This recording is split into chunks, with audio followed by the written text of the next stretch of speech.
che questa moto qua dietro abbia preso fuoco e abbia fatto appiccare l'incendio a tutte le altre macchine, però sembra strano che prendano fuoco tutte. Sembra più che qualcuno abbia buttato benzina sulle macchine o abbia fatto appunto un dispetto, cioè è una cosa strana che sia accidentale. E poi ho sentito un ragazzo che ha detto bastardi, non so a chi, perché c'è il dubbio del dolo qua.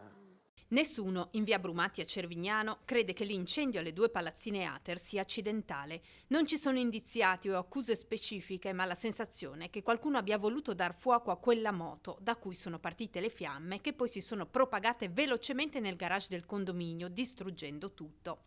A confermare i sospetti è anche Amir, il fratello del proprietario della moto, che stamattina è stato sentito dai carabinieri.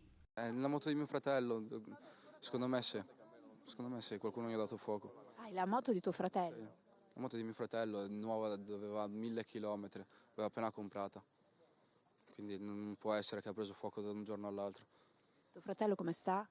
Sta bene, adesso è in caserma.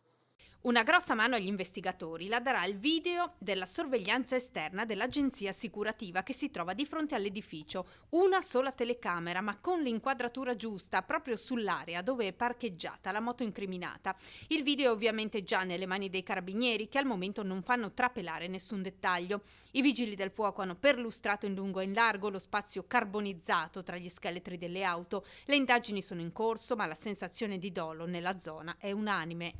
Questa gente qua non ha scrupoli, probabilmente se ne sbatte, oppure pensava di fare solo una cosa che non avesse queste dimensioni. È una disgrazia e qualcuno fatto a posto, questo non è sicuro.